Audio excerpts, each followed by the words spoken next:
Hello दोस्तों, फिनटेक्नो में आप सभी दर्शकों का स्वागत है। इस वीडियो में हम बात करने वाले हैं चीनी दर्शन के बारे में। चीनी दर्शन शी जिंग से लेकर जिन तक ताओइज्म और कन्फ्यूशियनिज्म और बौद्ध धर्म। चीनी दर्शन एक प्राचीन और समृद्ध दार्शनिक परंपरा है जिसमें विचारों, सिद्धांतों और विद्यालयों का एक विस्तृत नेटवर्क शामिल है। यह दर्शन न केवल चीनी समाज और संस्कृति को आकार देता है, बल्कि यह वैश्विक दार्शनिक सोच में भी महत्वपूर्ण योगदान देता है। इस लेख में हम 3 प्रमुख धाराओं ताओइज्म, कन्फ्यूशियनिज्म और बौद्ध धर्म के संदर्भ में चीनी दर्शन के विकास को विस्तार से देखेंगे। शी जिंग परिचय और महत्व। शी जिंग, जिसे आई जिंग या बुक ऑफ चेंजेस के नाम से जाना जाता है, एक प्राचीन चीनी ग्रंथ है जिसका अध्ययन परिवर्तन और संभावनाओं के सिद्धांतों पर केंद्रित है। यह ग्रंथ लगभग 3000 साल पुराना है और इसे चीनी संस्कृति में एक अत्यंत महत्वपूर्ण दार्शनिक और सांस्कृतिक दस्तावेज माना जाता है। मुख्य सिद्धांत। शी जिंग में 64 हेक्साग्राम है जो जीवन के विभिन्न पहलुओं का प्रतिनिधित्व करते हैं। प्रत्येक हेक्साग्राम 2 त्रय से मिलकर बनता है। ये त्रय प्राकृतिक और सामाजिक घटनाओं के बीच के संतुलन का प्रतीक है। शी जिंग का उपयोग केवल भविष्यवाणी के लिए नहीं किया जाता, बल्कि यह जीवन के विभिन्न निर्णयों और मार्गदर्शनों में भी सहायता करता है। आधुनिक संदर्भ। आज के युग में शी जिंग को आत्मज्ञान और मानसिक विकास के एक साधन के रूप में देखा जाता है। इसके सिद्धांत न केवल चीनी दार्शनिक सोच को दर्शाते हैं, बल्कि वैश्विक स्तर पर भी लोगों को जीवन की चुनौतियों का सामना करने में मदद करते हैं। ताओइज्म परिचय और उत्पत्ति। ताओइज्म लाओ त्जू द्वारा स्थापित एक प्रमुख दार्शनिक और धार्मिक धारणा है। यह न केवल एक दार्शनिक विचारधारा है, बल्कि एक जीवन जीने की पद्धति भी है जो जीवन के प्राकृतिक प्रवाह और ताओ के सिद्धांत पर आधारित है। ताओ का अर्थ है मार्ग या पथ, और यह जीवन के संतुलन और सामंजस्य का प्रतीक है। प्रमुख ग्रंथ। ताओइज्म का प्रमुख ग्रंथ ताओ ते जिंग है, जिसमें लाओ त्जू के विचार और दर्शन का संकलन है। यह ग्रंथ सरल और गूढ़ भाषा में लिखा गया है जो गहरे दार्शनिक विचारों को व्यक्त करता है। इसके अलावा जुआंगजी भी एक महत्वपूर्ण ताओइस्ट ग्रंथ है जो ताओइज्म के सिद्धांतों और विचारों को और अधिक विस्तृत करता है। ताओइज्म के सिद्धांत। ताओइज्म के अनुसार प्राकृतिक संतुलन और प्रवाह का सम्मान करना आवश्यक है। यह ध्यान साधना और सरल जीवन जीने पर जोर देता है। ताओइज्म यह सिखाता है कि यदि हम अपने भीतर के ताओ को पहचानें और उसके अनुसार चलें तो हम जीवन में सच्ची शांति और संतोष प्राप्त कर सकते हैं।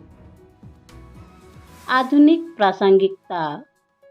ताओइज्म आज भी अनेक लोगों के लिए एक मार्गदर्शक सिद्धांत है। इसके तत्वों का समावेश ध्यान और योग में किया जाता है और यह मानसिक स्वास्थ्य और आत्म साक्षात्कार में मदद करता है। कन्फ्यूशियनिज्म परिचय और महत्व। कन्फ्यूशियनिज्म का विकास कन्फ्यूशियस द्वारा हुआ, जो एक दार्शनिक, शिक्षक और राजनीतिक विचारक थे। यह सिद्धांत नैतिकता, सामाजिक संबंधों और सही शासन पर जोर देता है। कन्फ्यूशियनिज्म का मूल उद्देश्य समाज में सामंजस्य और न्याय स्थापित करना है। मुख्य सिद्धांत। कन्फ्यूशियनिज्म में शुंग अर्थात करुणा और ली अर्थात शिष्टाचार पर विशेष ध्यान दिया जाता है। ये दोनों गुण व्यक्ति के नैतिक और सामाजिक जीवन को प्रभावित करते हैं। कन्फ्यूशनिज्म परिवार की भूमिका, शिक्षा का महत्व और समाज के प्रति जिम्मेदारी को प्राथमिकता देता है। शिक्षा और शासन। कन्फ्यूशनिज्म ने चीनी समाज में शिक्षा को एक महत्वपूर्ण स्थान दिया। कन्फ्यूशियस के अनुसार शिक्षा के माध्यम से व्यक्ति की नैतिकता और चरित्र का विकास होता है, जिससे समाज में सकारात्मक परिवर्तन लाए जा सकते हैं। कन्फ्यूशनिज्म ने शासन के सिद्धांतों को भी आकार दिया, जिसमें एक कुशल और नैतिक शासन की आवश्यकता को माना गया। आधुनिक संदर्भ। आज के आधुनिक चीन में कन्फ्यूशनिज्म का प्रभाव कई सामाजिक और राजनीतिक पहलुओं में दिखाई देता है। पारिवारिक मूल्य, सामूहिकता और सामाजिक जिम्मेदारी को आज भी महत्वपूर्ण माना जाता है। बौद्ध धर्म, परिचय और विकास। बौद्ध धर्म, जो 5वीं शताब्दी ईसा पूर्व में सिद्धार्थ गौतम द्वारा स्थापित हुआ, ने चीन में महत्वपूर्ण प्रभाव डाला। बौद्ध धर्म का मुख्य उद्देश्य दुख का निवारण और आत्मज्ञान का प्राप्त करना है। चीन में बौद्ध धर्म के विभिन्न रूप विकसित हुए हैं, जिनमें प्रमुख है महायान बौद्ध धर्म और जैन बौद्ध धर्म। महायान बौद्ध धर्म। महायान बौद्ध धर्म का विकास चीन में हुआ और यह व्यापक रूप से फैला। इसमें बुद्धत्व की प्राप्ति का उद्देश्य केवल आपके लिए नहीं, बल्कि सभी प्राणियों के कल्याण के लिए है। महायान बौद्ध धर्म में करुणा और सहानुभूति पर बल दिया जाता है। जैन बौद्ध धर्म।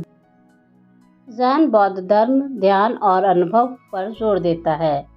यह एक सीधा अनुभव है जो दार्शनिक विचारों से परे जाकर जीवन के गहरे अर्थ को समझने का प्रयास करता है।